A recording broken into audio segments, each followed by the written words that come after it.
주말에 심각해질 뻔했던 중동 전쟁에 대한 리스크가 일단 한 발 물러선 듯합니다. 네타냐후는 바이든과 통화 후에 이란 보복 공격에 대한 계획을 철회했다라고 발표를 했고요. 이란은 이스라엘이 대응은 없으면 새로운 공격도 없다라고 얘기를 했습니다. 이란 입장에서 어느 정도 명분만 좀 챙긴 듯한 모습이 좀 있습니다. 물론 이제 이 보복이라는 것이 사실 누가 봐도 조금은 아리송한 부분이 있었는데요. 어쨌든 미국의 적극적인 개입 때문에 중동 전쟁은 좀 일단락됐다라고 보여집니다. 어쨌든 미국의 적극적인 개입 때문에 한 발 물러선 모습은 보입니다. 실제로 이 중동에 대한 문제가 발생하자마자 미국은 구축함 2척을 이제 급파했는데요. 이게 어느 정도 규모냐 이런 건 중요하지 않습니다. 이 중동 전쟁에 미국이 직접적인 개입이 되느냐 안 되느냐 이게 중요하거든요. 사실상 이 직접적인 개입을 하고 있었기 때문에 이란 입장에서는 좀 부담스러울 수밖에 없었고요. 네타냐후 같은 경우는 현재 바이든의 적극적인, 정확히 얘기하면 미국의 적극적인 지지가 없으면 정책적으로 굉장히 생명이 위험한 상황입니다. 그렇기 때문에 어느 정도는 미국의 말을 들을 수밖에 없는 상황이다. 그리고 이란은 미국이 껄끄럽기 때문에 미국의 이런 적극적인 개입이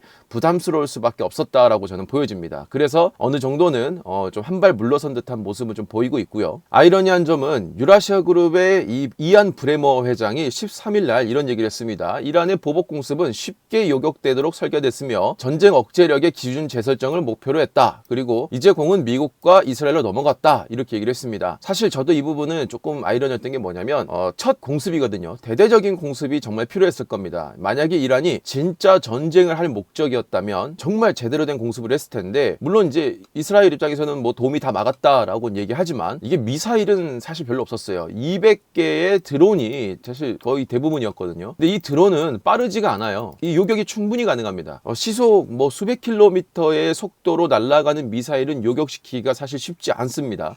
하지만 드론은 그렇게 빨리 날 수가 없기 때문에 어느 정도 미사일에 비하면 상당히 느린 움직임이고 이건 충분히 요격이 가능하죠. 물론 가격적인 것 대비 뭐 이스라엘이 지금 현재 도움으로 하루 막는데 약 1조 8천억 원이 들어간다라고 하죠. 그에 비해서 이란은 현저하게 낮은 금액을 가지고 있기 때문에 금액으로 사실 누가 더 이익을 보느냐 이건 뭐 볼 필요가 없을 것 같습니다. 물론 이란이 이게 실질적으로 조금 이렇게 설계됐다라는 표현을 쓸 만큼 짜고 친 건지 아니면 일단 맛배기형으로 대응을 보려고 한 건지 그건 알 수가 없습니다. 자, 하지만 우리가 이 시점에서 세 가지의 중요한 포인트가 있습니다. 실제로 이 전쟁이 앞으로 어떻게 발생될지는 아무도 알 수가 없으나, 첫 번째, 우리가 지금 뉴스에서는 미국 뉴스 기준으로 나온 건데요. 이스라엘은 전시 강요 다수, 이란 보복 찬성 이렇게 나왔습니다.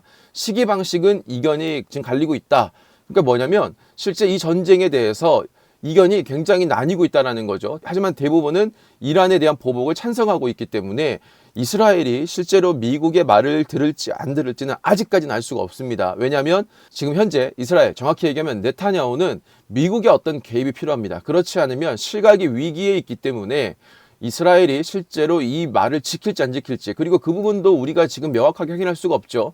예를 들어서 미국의 뉴욕타임즈가 전한 내용이다라고 하면은 사실 우리가 그걸 100% 믿을 수가 없기 때문에 충분히 언론 플레이가 있을 수도 있었기 때문에 첫 번째는 이스라엘의 다른 행동이 나올 수가 있다는 부분이고요. 자, 두 번째는 이란이 이 이스라엘과의 충돌을 줄이고 오히려 호르무즈 해협에 대한 봉쇄를 진행할 가능성도 높다라는 거죠. 이 부분은 제가 영상에서 여러 번 말씀을 드리고 있는데, 이 부분에 봉쇄가 된다라고 하면은 유가는 정말 많이 급등할 겁니다. 이미 이 리스크가 한 차례 나왔기 때문에 오늘 증시에서는 유가와 관련된 부분들 많이 올랐죠. 하지만 유가뿐만 아니라 그리고 물류 그리고 방산과 관련된 부분도 분명히 있다라는 점을 여러분들이 아셔야 될 것 같습니다. 특히나 4월 달부터 5월 달까지는 이 북한의 노동절과 같이 중요한 행사가 있는 이 기간이기 때문에 이 기간 동안에는 북한의 도발이 더욱더 이루어질 가능성이 높습니다. 이스라엘이 또 다른 이제 어떤 행동을 했을 때 그때도 이란이 드론 200발을 날릴지 아니면 정말 미사일에 아니면 전투기 같은 대대적인 공습을 가할지는 조금 더 지켜보시는 게 좋을 것 같고요. 지금 현재 네타냐후가 이스라엘 내에서 이 지지율이 아주 최악으로 치닫는 데는 크게 두 가지 이유가 있습니다. 바로 이 하레디라고 하는 교회로 치면은 성경 공부를 하는 사람들이라고 생각하면 될 것 같습니다. 하지만 이 인원들은 지금 현재 전쟁에 동원이 되고 있지 않습니다. 징집에 대한 의무가 없어요. 우리나라로 치면 군대를 가지 않아도 됩니다.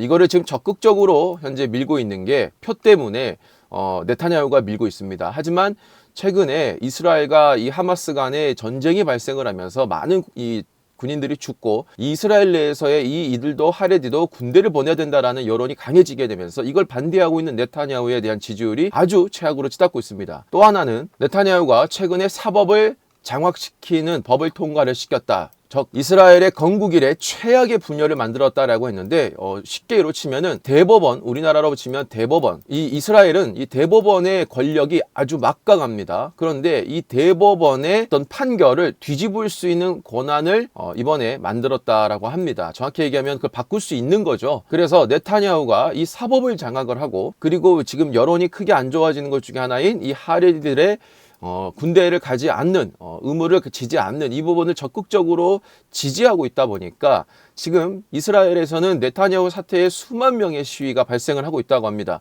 전쟁 이후에, 중동 전쟁 이후에 가장 큰 규모의 시위가 벌어졌다라고 하는데요. 그건 현재도 지금 진행 중에 있습니다.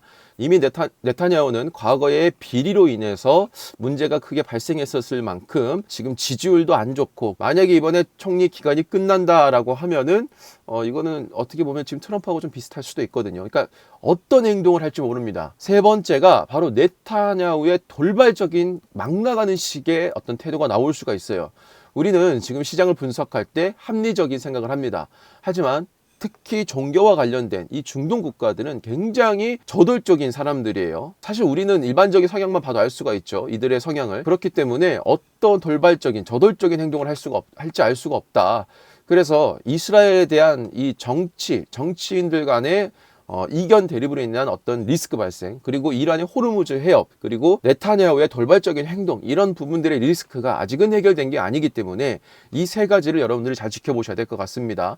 지금은 둘 간의 전쟁이 약간 한번 후퇴했다라고 해서 중동의 리스크가 사라졌습니다라고 얘기하시는 부분이 절대 아니기 때문에 에너지 관련, 그리고 물류 관련, 그리고 방산 관련, 이 세 가지만큼은 여러분들이 지금 시장에서 지속적으로 모니터링을 하고 시장의 분위기를 살피면서 연결고리를 좀 찾아서 투자를 해보시는 게 자산을 방어할 수 있는 방법이지 않을까라는 생각을 해봅니다. 무고한 시민들, 어린아이까지도 정말 다치고 사망하는 이 전쟁만큼은 없어야 되는데, 그렇다고 해서 우리가 전쟁을 반기면서 투자를 할 수는 없지만 정말 냉철하게 투자자로서 이 시기를 우리가 계좌를 방어하기 위해서는 이 부분도 우리가 지속적으로 찾아봐야 된다. 저는 이렇게 생각합니다. 오늘 영상도 도움이 됐다면 좋아요와 구독, 알람 부탁드리고요. 다음 영상에서도 좋은 내용으로 인사드리겠습니다. 저희 멤버십은 특정 종목을 언제 사서 언제 팔라 이렇게 알려주는 것이 아니라 제가 시장에 대한 분석과 산업에 대한 분석, 차트 분석, 그리고 여러 가지 기법 등을 통해서 여러분들이 스스로 투자를 해서 성공할 수 있게끔 키워주는 멤버십이다라고 생각하시면 될 것 같습니다. 매주 목요일 현재 라이브 방송 외에 제가 지속적인 브리핑과 산업에 대한 설명을 드리고 있으니까요. 함께 하시고 싶은 분들은 멤버십을 가입하시고요. 저희 멤버십 전용 카톡방에 들어오셔서 다양한 정보 받아가시고요. 소액인 멤버십의 비용 대비 분명히 훨씬 더 높은 이익을 얻을 수 있을 거라 제가 확신하고 있으니까요. 함께 어려운 시장 걸어가면 좋을 것 같습니다.